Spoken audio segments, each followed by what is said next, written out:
na reunião de homens. Amém? Ok, eram esses avisos. Queridos, nós vamos começar uma série de mensagens desse mês, falar sobre antes e depois de Cristo.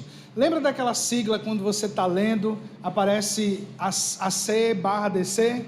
AC/DC, né? Não é essa banda de rock não, é antes e depois de Cristo. Como é que é a nossa vida antes e depois de Cristo? Queria que você abrisse sua Bíblia em Jeremias capítulo 18.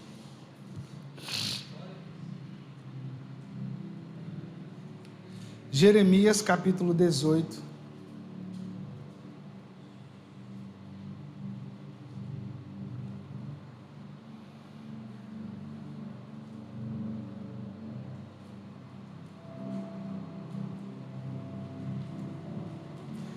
Vamos ler a partir do versículo 1.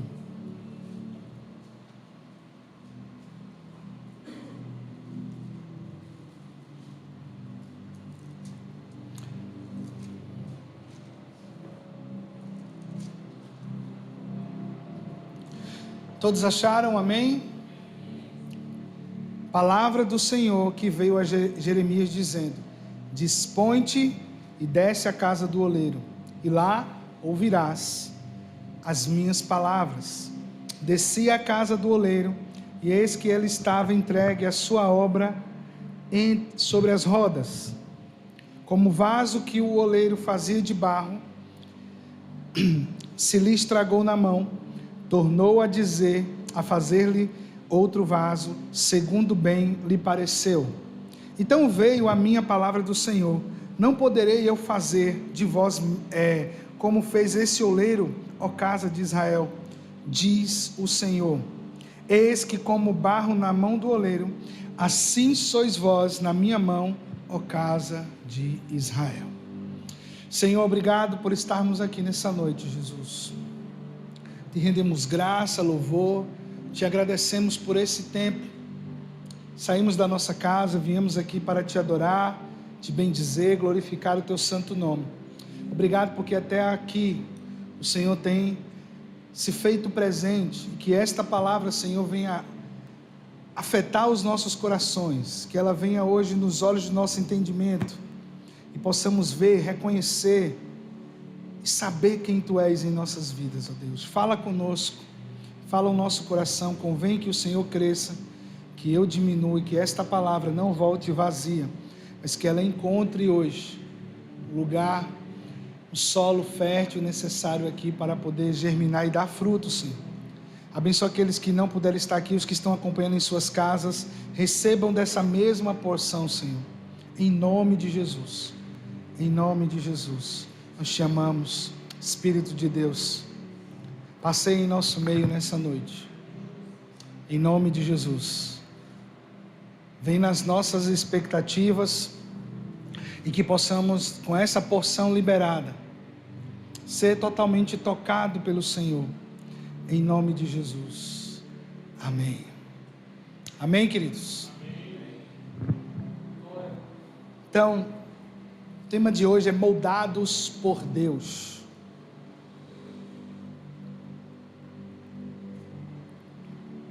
Nós temos vivido dias que a necessidade de voltar à casa do oleiro é muito latente. Somos cercados com tantas distrações, tentações e maldade. Estar firme no Senhor é a chave para a vitória nesse tempo. Porque os dias têm mostrado cada vez mais essa necessidade de retornar à casa do oleiro. Aqui, essa visão de Jeremias, né, essa palavra, ele diz: a palavra do Senhor veio a mim dizendo: se levante e vai à casa do oleiro, e lá você ouvirá as minhas palavras.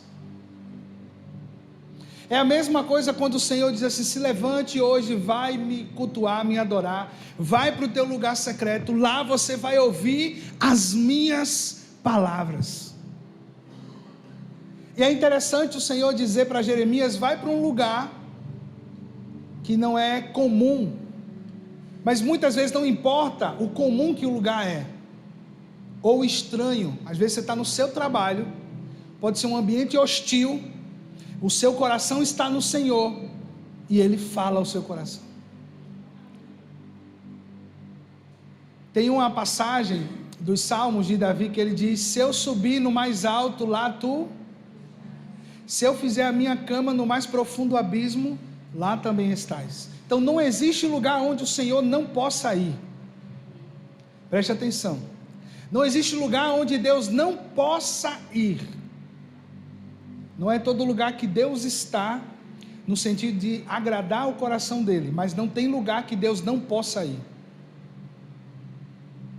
Porque se ele fizer a cama no mais alto lugar, o Senhor está lá, mas se ele for para o profundo abismo, às vezes na sua depressão, nas suas dificuldades, na miséria, na dor, agora talvez alguém no hospital está num profundo abismo, o Senhor vai até aquele lugar,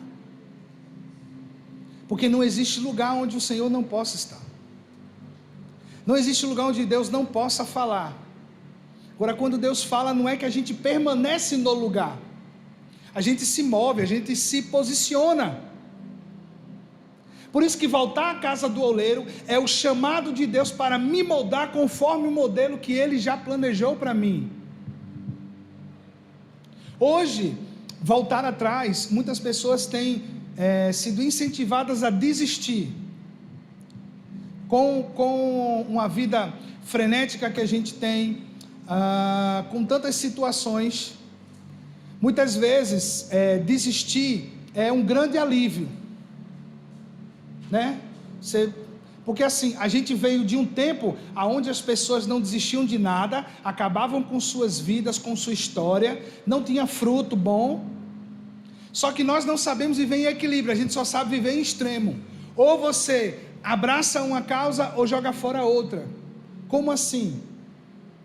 Quando eu estava num processo de doença, de depressão, desistir era a coisa melhor que eu podia fazer. Era um grande alívio para mim desistir. Então eu já tive crise de ansiedade no meio de um casamento, sair daquele lugar e ir para casa era um alívio para mim. Então desistir ali era a melhor coisa que para mim era, mas não era na verdade. Porque não estava acontecendo nada do que eu imaginava. Era tudo aqui, e eu estava perdendo de vencer áreas na minha vida, perdendo o convívio com as pessoas, porque eu já estava ficando assim, terrível. Marcava uma coisa com uma pessoa, eu remarquei várias vezes, situações. Por quê? Porque eu estava vivendo debaixo de uma pressão, de uma opressão. E aí uma coisa que eu vivi é que ninguém podia vencer por mim. Era eu que precisava me submeter àquela estação difícil, porque eu não cheguei ali por acaso, tá? Eu cheguei ali porque eu tive, numa grande parte da minha vida, excesso de trabalho, não cuidei da saúde e tal. E o corpo, estava explicando a Ariane, meu corpo explodiu de coisas. Eu tive doenças que pessoas na minha família ou amigos meus nunca tiveram. Tudo porque eu não quis mudar a rota. O médico dizia: você precisa diminuir, desacelerar o seu tempo de trabalho. Eu dizia para ele: não posso, tenho muita conta para pagar. E eu digo a você, nós achamos que todo mundo aqui ia fazer diferente do jovem rico, mas eu não consegui fazer com um empregozinho velho de besta. Como é que você faria diferente do jovem rico, tendo tanta posse como aquele cara? Vocês estão entendendo? Por isso que precisamos ir para Cristo, para o oleiro, por isso que às vezes Deus vai ter que quebrar você por dentro aqui, estruturas, sofismas, orgulhos.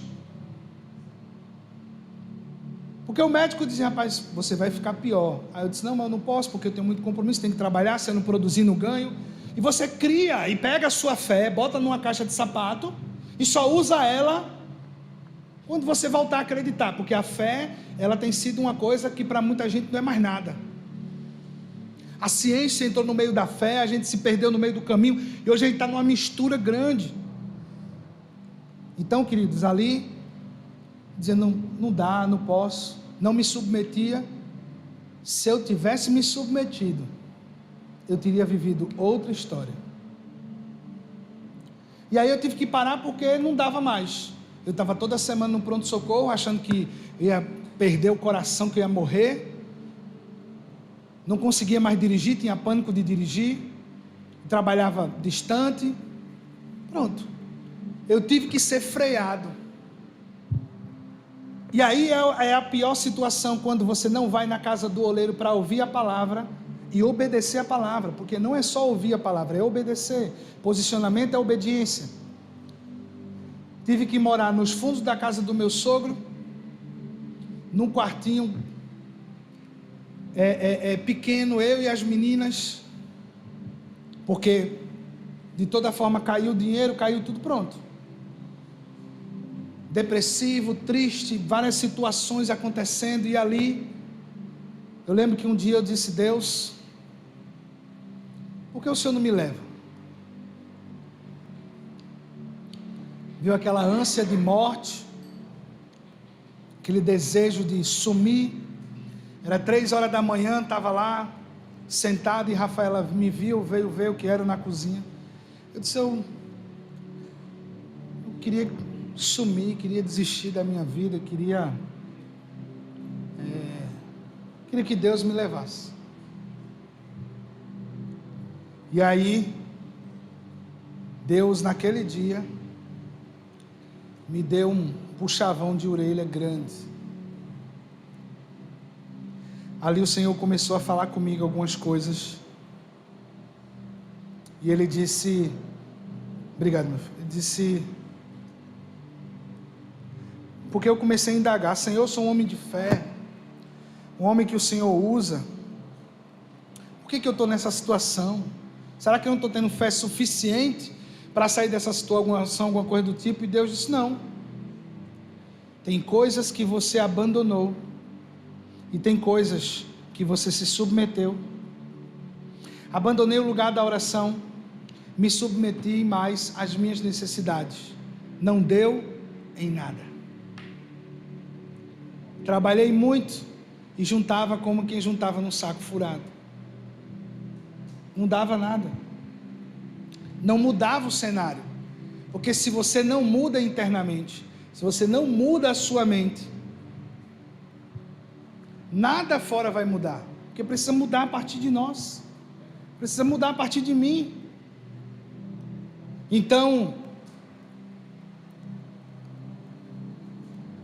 a palavra ser moldado é copiado por molde ou modelado. Nós somos o molde de quem?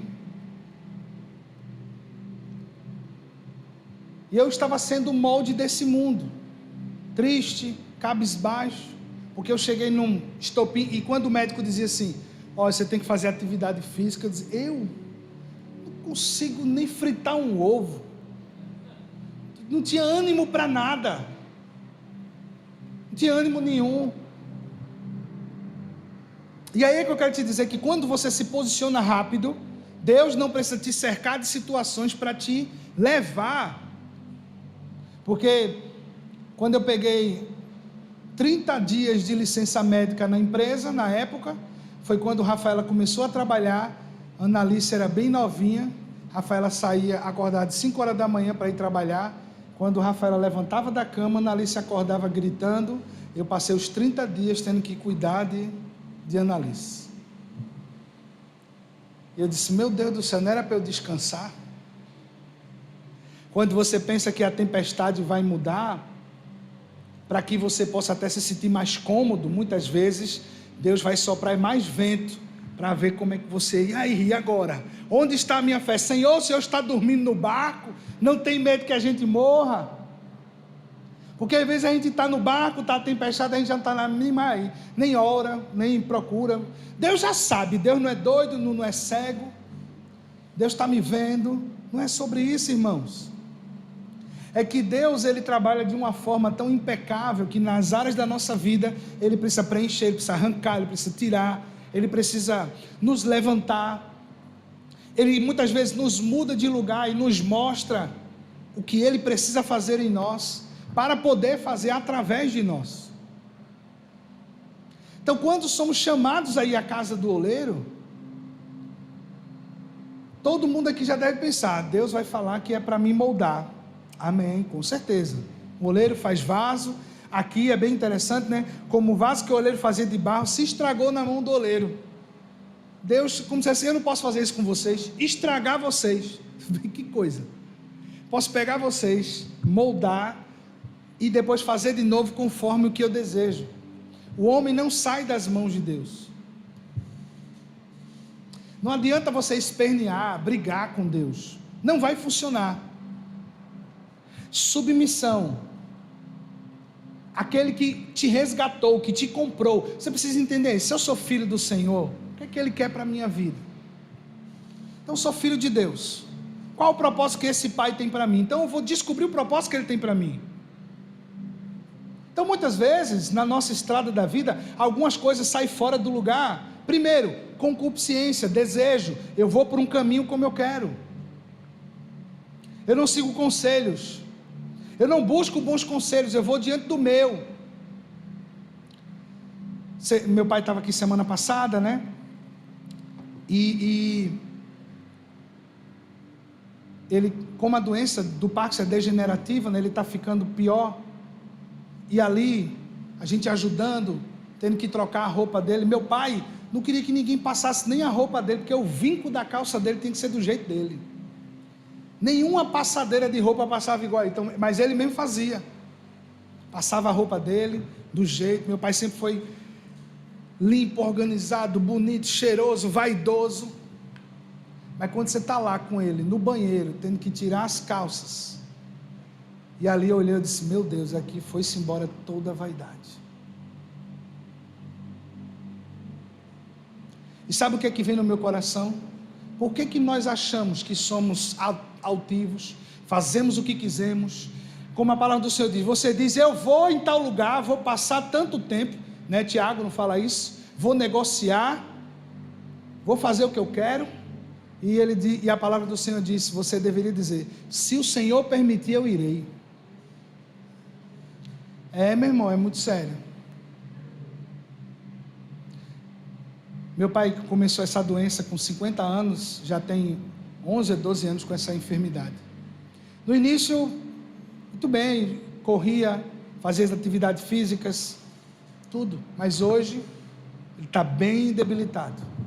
Não perdeu a fé no Senhor, meu pai continua crendo que vai ser curado. Não perdeu a fé no Senhor. Mas o que isso traz de ensino para mim e para você, a situação da vida dos outros? É que, queridos, não importa o quanto você acha que está por cima da carne seca, não.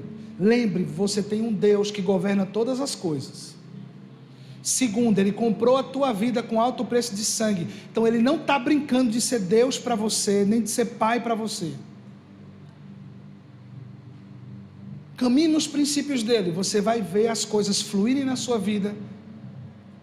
E se nesta era presente você não desfrutar o que você almeja, saiba que na era por vir você vai desfrutar além do que você pediu, pensou ou imaginou. Porque essa era presente, eu sempre falo isso para vocês, é o inferno que o justo vai ver uma única vez, mas também é o céu que o ímpio só vai experimentar uma única vez. Porque o ímpio vai para o lago de fogo e sofrimento. O justo que sofreu nesta era presente, conhecendo um pouquinho do inferno, vai conhecer o céu e a eternidade pela eternidade. Agora o sofrimento vai ser eterno também. Então não inveje aquele que ganha por falcatrua, que é mentiroso, mentirosa, que ganha falando mal dos outros. Não inveje essas pessoas. Não fique pensando, Deus ama mais a Virgínia Fonseca do que eu.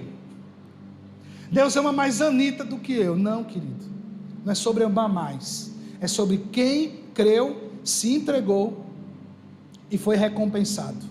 Você acha que essas pessoas, quem é que está, apesar de elas dizerem graças a Deus, mas a palavra diz, este povo, e olha aqui, vamos vamos para conjecturar com a palavra. Esse povo me louva de lábios, mas o seu coração está perdido. Então não é todo mundo que diz, porque graças a Deus, porque Deus me deu, e o cara vive no pecado, na imundície, na prostituição, e acha que aquele glória a Deus que ele está dando vai servir de grande coisa. Não entre nessa não. Deus não é menino, Deus não, a gente está falando de Deus, ok? Então o ser humano, ele gosta dos melhores lugares, é óbvio. A gente gosta do aconchego, sim, mas tem situações na nossa vida que Deus vai dizer assim, espera aí, eu tenho o melhor para você, mas sua cabeça é tão dura, isso é tão difícil que eu preciso botar você aqui numa moendazinha, e eu vou lhe pressionar. A palavra tribulação, ela significa processo de prensa. Os atribulados são prensados, como uma cana que passa por uma moenda de cana, né? Então, sabendo que Deus está nos levando a ser moldados por Ele nesse tempo, porque, por exemplo, nós queremos um reino de justiça, mas nesta era presente, vai ser muito difícil vivermos um reino de justiça, primeiro porque o homem é mau, o mundo jaz do maligno, mas nós mesmos rejeitamos a justiça. Nós só aceitamos a justiça contra o outro, contra nós não. Uma justiça contra nós. Você quer a pena leve, mas contra o outro, que se tore. Quero que acabe o outro, mas olhe bem, eu sou ser humano também, eu erro. Eu digo que a pior desculpa da mais profundeza do nosso pecado é usarmos esse artifício de eu errei porque eu sou humano. E aí é onde a gente vai entrar nisso agora, tá? Abra sua Bíblia em Hebreus capítulo 10. Porque eu disse que era sobre antes e depois de Cristo, né? Antes de Cristo, eu vivia do meu jeito. Antes de Cristo, eu escolhia como eu queria. Só que imprescindivelmente, depois de Cristo, eu preciso ser uma nova criatura.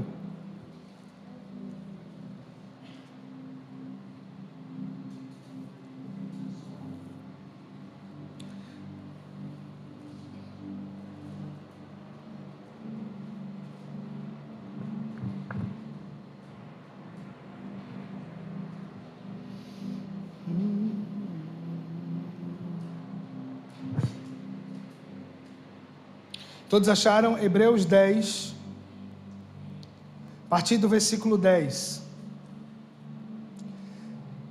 Nessa vontade é que temos sido santificados mediante a oferta do corpo de Jesus Cristo, uma vez por todos. Jesus Cristo teve que se apresentar quantas vezes? Quantas vezes Jesus Cristo teve que se apresentar? Uma vez. A entrega dele foi só uma vez por todas, para a mudança da nossa história. Então sabemos que o primeiro Adão veio de um modelo feito pelas mãos de Deus, amém? Lá em Gênesis 1, quando o Senhor vai formar Adão, ele pega o barro, forma e etc, ok?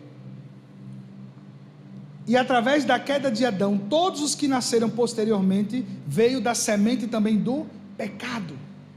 Então depois que nascemos de Adão, o pecado já está em nós. O salmista disse, em pecado me fez minha mãe. Mesmo você sendo casado, casada, com a bênção de Deus, você vai lá, tem relações, seu filho mesmo assim, nasceu no pecado. Ok? Mas não é o pecado fora do casamento, é pelo fato de que todos nós estamos em pecado, por causa do pecado de Adão. Em Jesus nós alcançamos a redenção do nosso corpo, a remissão dos nossos pecados. Aí agora nós vamos viver uma novidade de vida, certo? Em Cristo nós fomos justificados e por meio dele estamos sendo santificados, ok? Pelo cumprimento dessa vontade, fomos santificados por meio do sacrifício de Jesus Cristo, oferecido uma vez por todas. Então o primeiro Adão, ele era alma vivente, certo? O primeiro Adão, alma vivente, da carne. O segundo e último Adão, quem foi? Isso, que ele é considerado o quê? Espírito vivificante. Nós vamos chegar aí, tá? Então, nós temos um modelo, Jesus é o nosso modelo.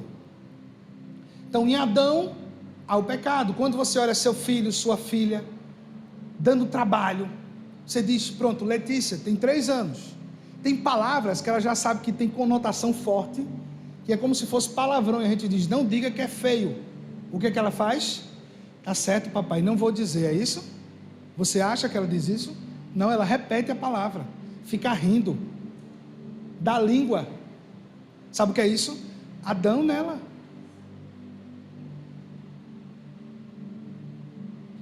Igual a mim e a você, quando alguém vai lá, te afronta, presta atenção, ser lavado, redimido de Jesus, tem uma mente mais evoluída, a pessoa te afronta, e você fala o quê? Aleluia, glória a Deus, né? Não, irmão, você fica logo com vontade de dar uma cabeçada no outro. Isso é o velho homem, a velha mulher aqui dentro, querendo ir para fora. Por isso que a palavra diz que devemos mortificar os desejos. Isso também é desejo. Desejo não é só sexuais ou questões de ambição. Fala o desejo, na hora veio o desejo de revidar. E o que é que o fruto do Espírito faz? Seja manso, seja humilde, e vai te moldando e te quebrando. É esse lance, o oleiro está dizendo, vem aqui mais uma vez, vou fazer como eu quero com você. Por quê? Nós estamos numa estrada de aperfeiçoamento em Cristo. Então toda a estrada vai se levantar coisas no meio do caminho. Achei bem interessante aquilo que o pastor Rodrigo disse aqui semana passada. Muitas vezes você está numa situação,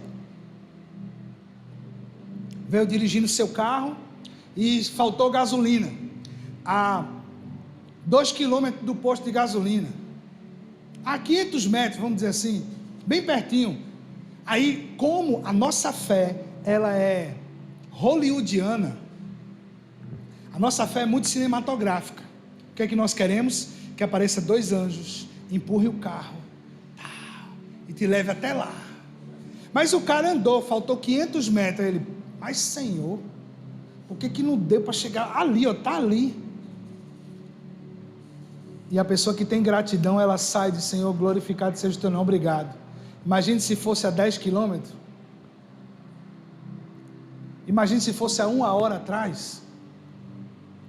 Um coração grato, ele se posiciona, um coração grato, ele se move em gratidão ao Senhor, ele corresponde ao Senhor de forma diferente. As pessoas sempre dizem assim, Edinaldo, você olha o lado bom das pessoas, e eu vou olhar qual, gente?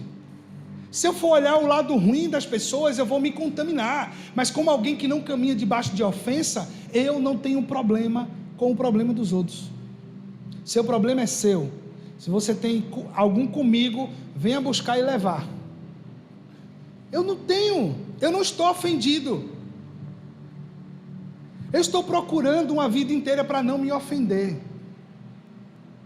Eu já tive rejeição no seio familiar, que era importante aquela pessoa me guardar, cuidar de mim, e aquela pessoa disse, não vai dar mais, vai-te embora, em outro estado, em outro lugar. E eu não queria viver o sabor de mel da irmã Damares,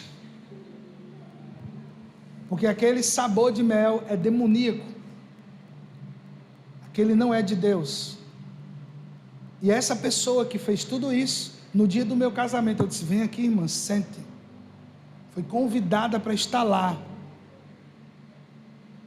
porque se ela acreditava que era minha adversária, eu tinha que viver Salmos de número 23, né? Então sente aí, coma junto, coma até explodir. Mas eu não estava fazendo assim, pode para ela ver, não, venha, perdoo fácil. O Senhor me perdoou na cruz de coisas que eu fiz ontem, hoje e ainda vou fazer amanhã. Eu não vou ficar preocupado com essas coisas. Ah, pastor, então o senhor é besta? Não, não sou besta. Eu só escolhi viver um estilo de vida que eu não vou viver com azia e gastura. Preparei os meus rins para filtrar bem os problemas e eu sempre fui assim. Já tive amigo que me roubou dentro da minha casa, que briguei com eles, e depois a gente estava de novo, agora é mais prudente, né? Agora tu não entra mais aqui em casa, mas a gente conversa, não tem problema. Estou de boa. Tenho não. Não tenho tempo para perder com ressentimentos. Não tenho. Porque imagine se Jesus fosse ter ressentimento de tantas coisas que ele enfrentou para poder salvar a nossa vida. Jesus veio nos salvar e enfrentou situações que a gente não suportaria. Então Jesus é esse modelo. A partir de agora entendemos que ele é espírito vivificante. Então como é que muda? É aquele encontro de Jesus com Nicodemos, né? João 3, que ele diz: é necessário você nascer de novo. E esse novo nascimento não é o nascimento da carne, mas é no Espírito. Entenda, é uma das coisas mais importantes que aconteceu na nossa vida. Não é o que aconteceu na carne, porque na carne ainda não aconteceu. No dia do Senhor, no dia que a trombeta soar, o Senhor volta com os santos anjos e arrebata a sua igreja para se encontrar com Ele. Apesar de que existem canções erradas e uma teologia errada, não é no abrir e fechar de olhos que vamos ser arrebatados, mas é a transformação do nosso corpo. Vai ser como um abrir e fechar de olhos. O arrebatamento acontece assim como um relâmpago que sai do oriente e se posta no ocidente. Quem aqui já viu relâmpago? Para acontecer um relâmpago tem que acontecer o quê? Isso, minha filha. Guardem essa palavra. Todo mundo diz: o arrebatamento. Tem que acontecer o quê? O tempo. O tempo precisa fechar. O céu não pode estar clareado e aparecer um relâmpago. Tem que estar o tempo fechado, bem fechado, e aí, bum, aí todo mundo vê. Então ele diz que será como um relâmpago, para que toda a terra veja a volta do Senhor. Escutem a trombeta. E aí não precederemos os que dormem, né? Os que estão mortos, a água, o fogo e o mar vão dar conta de seus mortos. Então, nasce um novo homem e uma nova mulher agora, com o corpo glorificado, igual o corpo ressurreto de Jesus, que sentou e comeu com os discípulos. Corpo glorificado. Aí você tem um novo corpo. Então, qual é a preocupação de Jesus agora? É no espírito. Porque essa carne vai padecer dificuldades, essa carne vai padecer tribulações. É a única era que você vai poder adorar o Senhor na dor, é nesta era presente também. É a única. Quem disse isso foi Bill Johnson, quando a mulher dele morreu de câncer. Ela morreu na semana e domingo ele estava pregando no culto. E aí o pessoal ficou: o que esse cara vai falar? E ele disse isso: é o único momento da minha vida e da sua vida que você pode adorar em meio à dor. Porque na era por vir, na eternidade com Jesus, não haverá mais dor, morte, choro, tristeza, não haverá mais. Então o único momento que você pode ter a experiência de adorar o Senhor em meio à dor é agora. Por isso que os sofrimentos do presente momento não podem ser comparados com a glória que em nós será revelada. Romanos capítulo 8, 18. Em 1 Coríntios 15, 44, diz: semeia o corpo natural, ressuscita um corpo espiritual. Se há corpo natural, há também o corpo espiritual. Pois assim está escrito: o primeiro homem, Adão, foi feito alma vivente. O último Adão, porém, é espírito vivificante. Mas não é primeiro o espiritual, e sim o natural, depois o espiritual. O primeiro homem formado da terra é terreno, o segundo homem é do céu. Esse segundo homem que é interessante, que diz que é o último Adão. Por quê? Porque a partir de Jesus, de forma espiritual, nós estamos sendo transformados, estamos renascendo, né? A passando por esse novo nascimento, a partir de Jesus, que é o modelo, ok? Então, Jesus como modelo, a partir de agora, quando nós entregamos a vida, nós entregamos ao Senhor por meio de Jesus, por meio de Cristo. Então, é tanto que Romanos 8, Paulo fala que ele é o primogênito entre muitos irmãos, ok? Então, a partir desse momento, você se torna irmão de Yeshua, você é irmão de Jesus. E não é estranho, né? Eu sou irmão, sou filho, sou amigo. É um combo tão tremendo que Deus tem para mim e para você. É o que Ele tem para nós. E Jesus sendo esse modelo, nós precisamos caminhar debaixo desse modelo. E o que eu vejo é que, se Jesus está no centro de todas as coisas, nós teremos uma vida totalmente diferente. Só que nos últimos anos, nós temos vivido o cumprimento da palavra do Senhor, e estamos até abismados, às vezes tristes ou com medo desta era presente. As pessoas estão com medo, e eu entendo,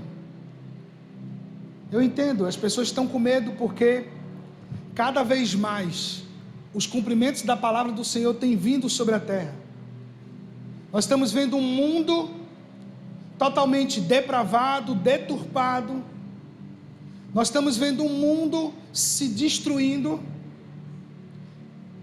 Às vezes eu me pego um pouco nostálgico. Vou confessar a vocês, às vezes eu penso assim: rapaz, era bom que eu tivesse meus 35, 40 anos, lá pelos anos 2006. Não tinha tanta tecnologia. Olha, hoje é até chato. Você não tem nem expectativa para receber uma notícia ruim. Ela chega tão rápido. Antes você passava o dia, estava nem aí, né? Ia chegar em casa, ia saber a notícia ruim, ia ficar triste. Hoje não, você fica triste de manhã o dia todinho, mano. Fica triste o dia todinho. Não teve nem um intervalozinho do cara inocente, né? Chegar e saber, não, é o dia todo. É tudo muito instantâneo, muito rápido. E às vezes eu me pego assim, disse, rapaz, eu acompanhei muitas mudanças tecnológicas. Conheci computador quando era novinho, e eu não sou velho, né? Tenho só 36 anos, não parece, mas tenho. E aí eu acompanhei todas as mudanças tecnológicas, desde você jogar paciência no computador a jogar vários jogos, acesso à internet, da discada até a mais top de hoje. Então eu passei por toda essa evolução tecnológica. Mas às vezes, sabe qual é uma série que eu gosto de assistir? CSI em Nova York, de 2000 e pouco. Os cabas tinham um celular só no SMS de texto. Porque hoje é tudo tão rápido, você tem nem tempo, tudo é muito rápido. A gente se sente sufocado de tanta velocidade das informações. Há 30 anos atrás a criança passava uma semana para abrir um olho, pô. Hoje já nasce com o olho aberto. Vocês não acham isso estranho não, minha gente? É sério? Vocês não acham não? A minha filha, a última agora nasceu, eu falei, oi papai, e ela abriu o olho e riu, pô. A enfermeira falou, meu Deus, porque eu falava com ela na barriga, tudo, tinha uma brincadeirinha, mas peraí, a menina abriu o olho no primeiro dia de nascido. As crianças pareciam aqueles gatos feios, né? Antigamente, passava uma semana, 7 dias para poder abrir um olho. Cara de joelho, não, continua nascendo feia também. Não, hoje não tem mais piolho, remédio não dói. Lombriga, Então assim, as coisas mudaram muito. Com elas vêm seus benefícios, seus malefícios. Hoje, você não confia seu filho de atravessar a rua. A casa da minha sogra, a nossa rua paralela aqui, ela mora na outra rua. Eu não confio deixar minha filha ir na outra rua sozinha. Eu não gosto de deixar minha esposa, imagine Annalise, porque minha esposa já fez esse trajeto, já teve, já foi aliciada por um cara passando no carro. Então, vem os benefícios e vem os malefícios. Tudo muito rápido, dinheiro é rápido, você não precisa ficar na fila do banco, realmente, maravilhoso. Hoje eu não sei mais o que é ir para um banco, isso é muito bom, mas tem outras coisas que você olha assim, tá? Então o que eu quero dizer com isso? É que o mundo está com medo por conta de todo esse avanço. Você lembra que todo mundo achava que a marca da besta seria um chip, um código de barra, uma tatuagem. Passou o tempo todinho, ninguém recebeu a marca da besta. Mas ninguém ainda percebeu. Isso é uma teoria, não quer dizer que eu estou certo. Mas ele fala que ela será no braço e na testa. Uma forma de pensar que molda uma forma de agir. E aí é interessante que as pessoas estão sendo levadas como gado e manada. Você viu que, pela primeira vez na história moderna, os judeus foram julgados por se defenderem. Não bastava o holocausto, não bastava os caras ir num feriado, pegar todo mundo de surpresa, queimar criança em forno, não. Mas eles revidarem. Se não tem problema esse antissemitismo no século 21, imagine daqui para frente. Presta bem atenção, muitas vezes porque a Bíblia não diz que é chip, ela fala que é uma marca. Ok? Ela diz que vai ser uma marca. E o que é que tem sido mais marcante? Eu estava com minha esposa ontem dando uma volta no shopping. Olha, na minha época de jovem, tinha gente feia e estranha. Tinha. Quem aqui já passou pela moda de cortar a barra da calça? Roqueiro, só o roqueiro. A gente tem tudo pobre, rastejando pó na rua, chegava em casa, a calça não prestava. Usava uma roupa preta, os mais feios ficavam com cabelão, não tomava banho direito, né? Mas hoje, meu amigo, é cada grupo estranho assim, que, meu Deus, as pessoas hoje acham bonito ser feio. Conceito de beleza não existe mais. Por quê? Tudo que a gente acha bonito hoje é preto, nude. Até a gente foi afetado por isso. Para uma pessoa, por exemplo, fazer uma arquitetura antigamente, desenhar, um desenhista, ele olhava a natureza, da natureza ele tirava a beleza. Ele tirava a beleza da criação de Deus. Hoje não. Hoje a gente acha belo uma ripa com uma luzinha e pronto. Às vezes eu fico me pegando assim, é bonita porque se tornou comum. Estão entendendo? O cropped, gente, pelo amor de Deus, eu tenho um problema muito grande, sabe?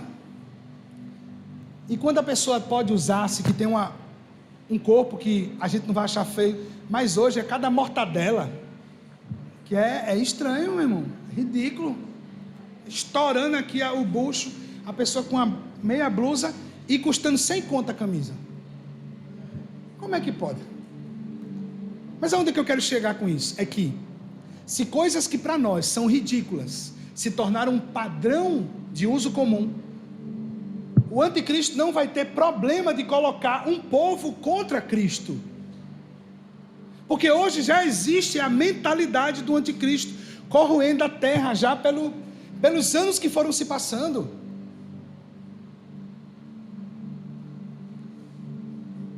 Então, gente, a gente está diante já de situações terríveis que estão entrando na nossa casa, no meio dos nossos filhos, e se a gente não tiver em Cristo, a gente não vai segurar a onda, porque segurar a onda nesse tempo vai ser você frustrar seus filhos, vai ser você segurar e dizer, olha, não, porque todo mundo, você não é todo mundo, continue segurando ali, não vai, porque não pode, porque você ama seu filho, você ama a sua filha, você quer vê-los bem, então você vai ter o cuidado, você vai se esforçar para isso, porque se eu não estiver no padrão de Cristo, eu posso ser muito rápido enganado. As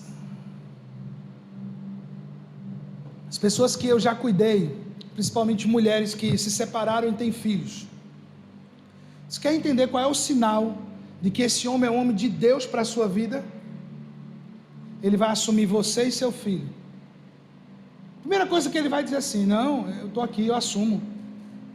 E assumir, aí você vai ver com o tempo, se o cara assume mesmo. Porque se Deus disse que você é uma menina, uma mulher de Deus, que Ele vai cuidar de você, é assim que um pai cuida. Esse é o sinal. O Senhor me mostra o sinal, é esse. Porque, meu irmão, eu sei, eu tenho 2 filhas, e a gente se esforça para dar o máximo para ela. O que é que tem a ver uma criança de um relacionamento? Mas sabe o que eu vejo às vezes? A mulher se junta com um cara e diz assim: não, tem que olhar meu filho, não pode olhar os filhos. Não, meu amigo, vocês nos juntaram, vem o ônus e o bônus, vem o bem e o mal, o problema e a felicidade, vai vir junto. Então todo mundo vai ter que se tolerar aí, vai ter que todo mundo aprender a conviver. Ah, então não quero. Então, meu amigo, mude de rota, essa rota não é a sua.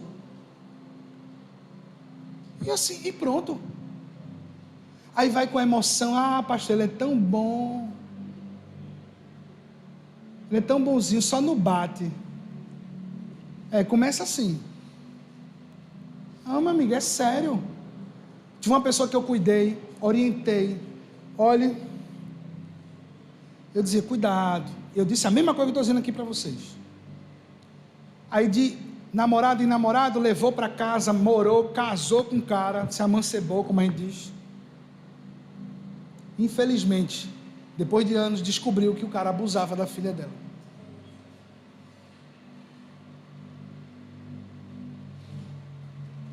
E aí? Mas às vezes a pessoa está indo para o culto, está indo para a igreja, está ouvindo a palavra, mas a concupiscência, o desejo desenfreado, é algo tão terrível. Eu estava meditando sobre isso, né? A mulher, quando chega se encontra com Jesus no poço de Jacó, e Jesus diz a ela: dá-me de beber. E ela começa a conversar ali, aquele protocolo todo, e Jesus disse: se você soubesse, quem te pede de beber, você pediria água viva, ele te daria. Só que aquele texto eu preciso trazer para hoje. Eu sei quem pode me dar de beber. Você sabe quem tem água viva.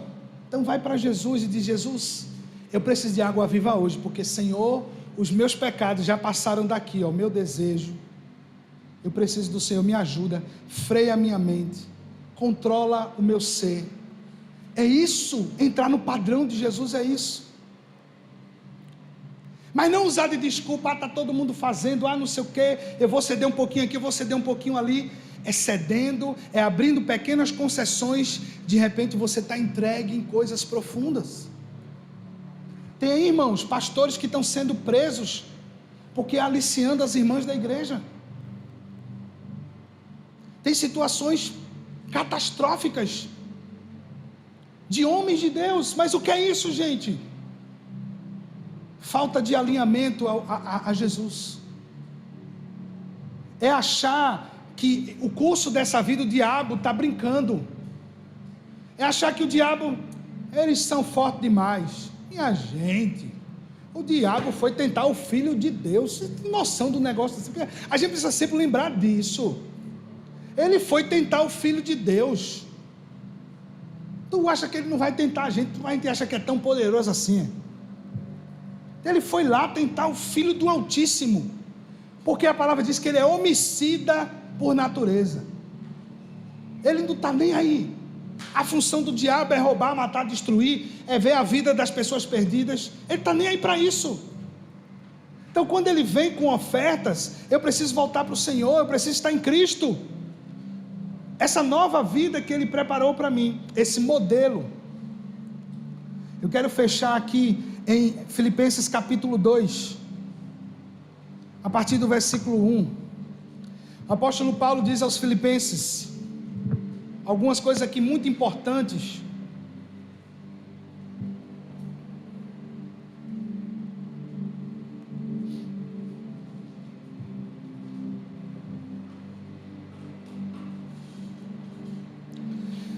Filipenses capítulo 2.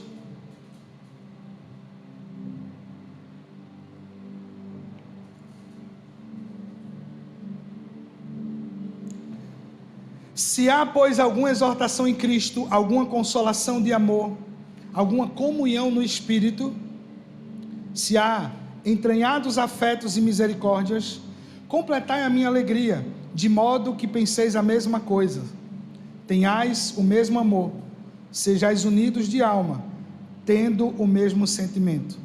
Nada façais por partidarismo ou por vanglória, mas por humildade, considerando cada um os outros superiores a si mesmo.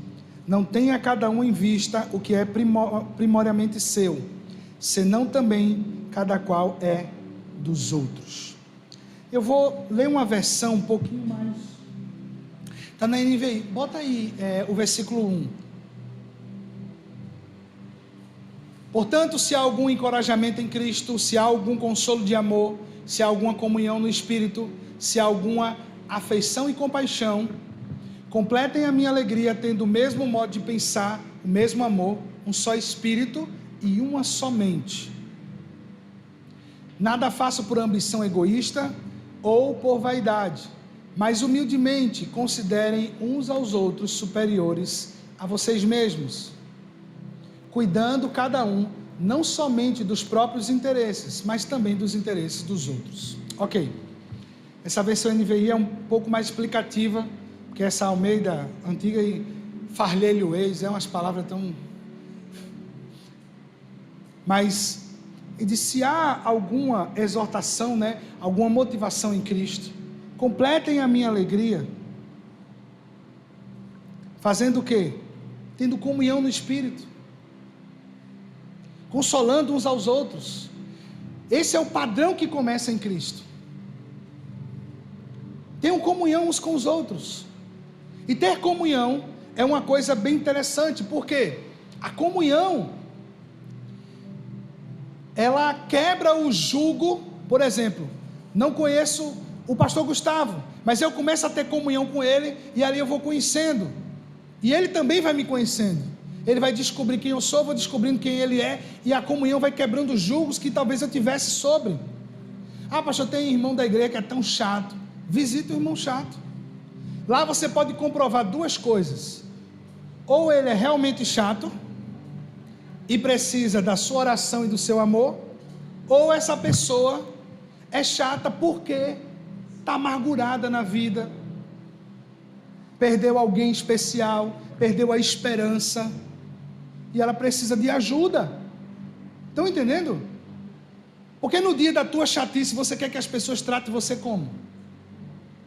Por isso que a palavra diz que a medida com que eu meço a outra pessoa, eu também sou medido. Então às vezes eu converso com minha filha: fulano, eu entendo, minha filha, mas você precisa aprender a amar. Você acha que você é um amor sempre? Porque são coisas que eu digo para mim mesmo, gente. Eu estava numa fase ainda bem gordo, e agora eu estou emagrecendo até. É sério, gente, minha barriga estava, a blusa estava assim. E eu uma vez, olhando para minha esposa com um olhar de rejeição, e olhando, a gente tudo gordinho, E aí Deus falou comigo assim: tu tá achando que...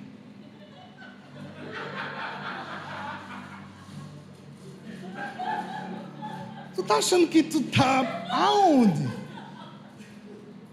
Tu tá achando que eu, Brad Pitt, tu já se olhou no espelho? Sério mesmo? O Espírito Santo começou a falar comigo assim: meu filho, mas sabe o que era?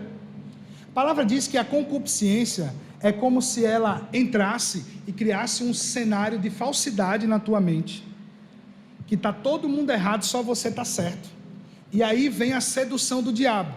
Vamos supor, aí o homem ou a mulher está num ambiente, e você começa a receber o flerte de outra pessoa.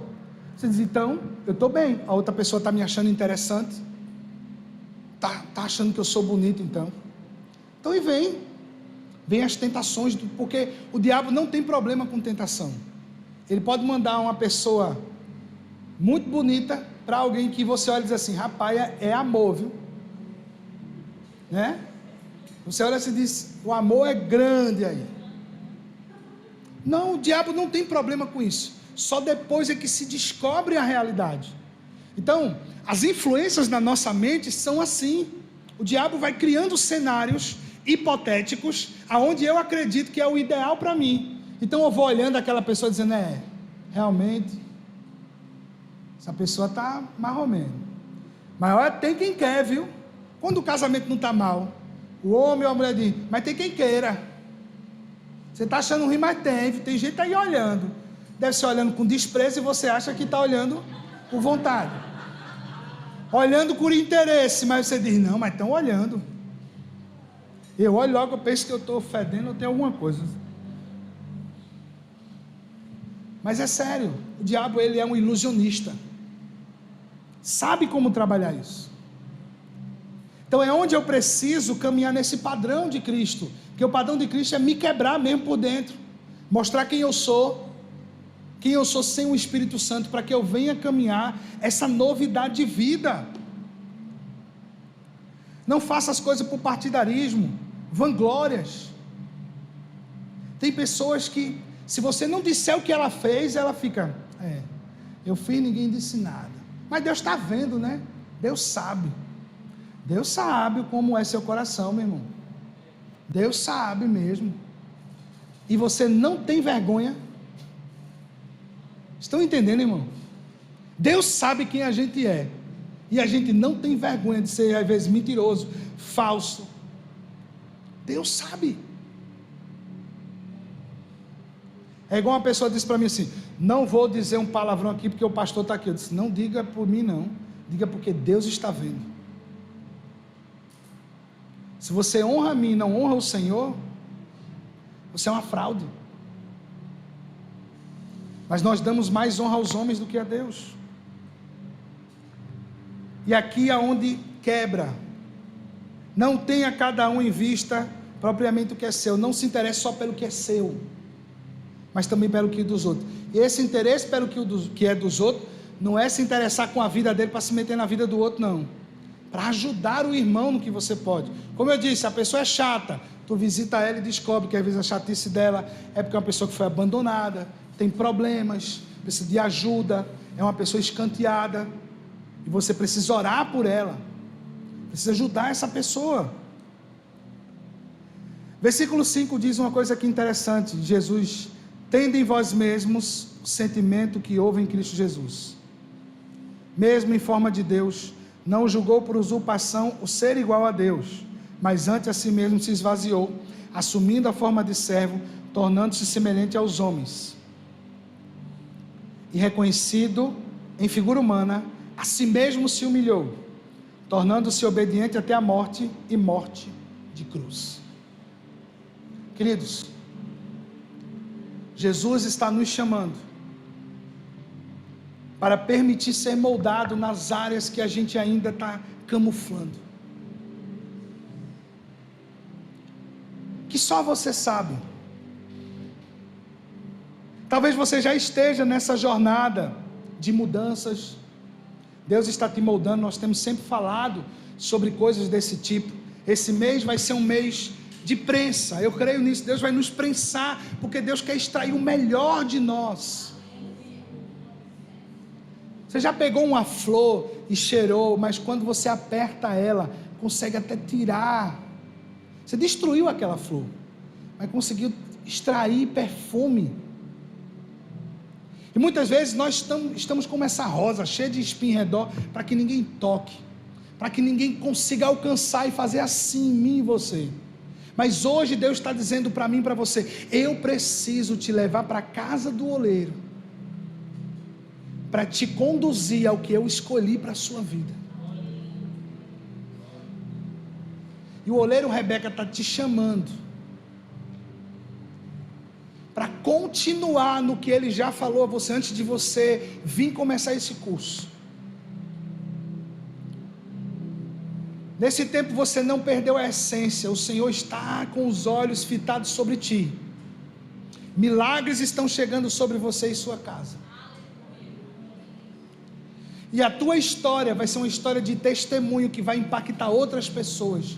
Como uma mulher que está numa força policial tem uma força de Deus dentro dela.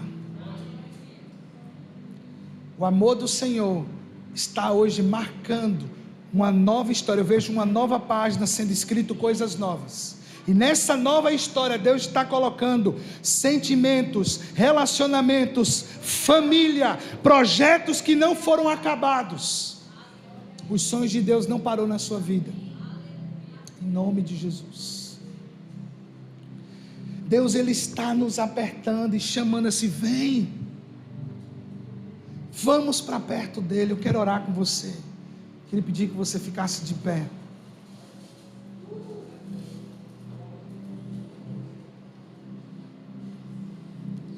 O Senhor está nos chamando para perto.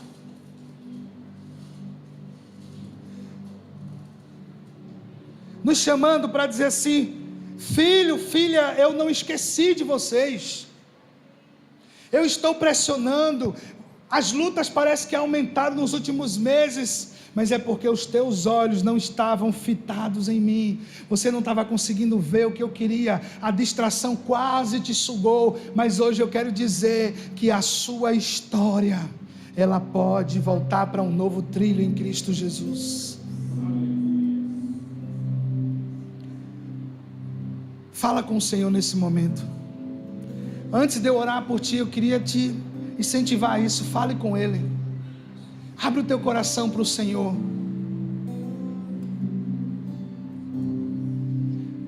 Abre o teu coração para Ele. Você que está aqui, você que está em casa, abre o teu coração.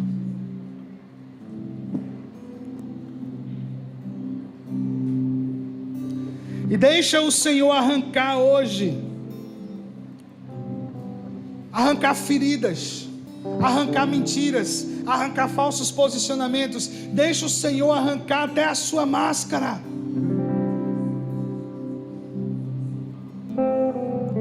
Mas eu te digo, peça também ao Senhor para que você veja o que você não consegue ver. Erros que você não consegue ainda ver.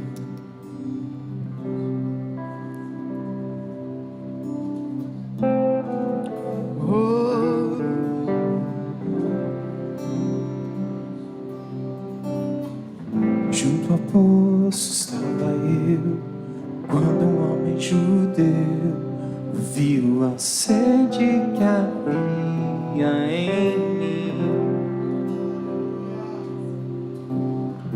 Sem me ouvir, conheceu e me ofereceu uma água que jorra sem fim.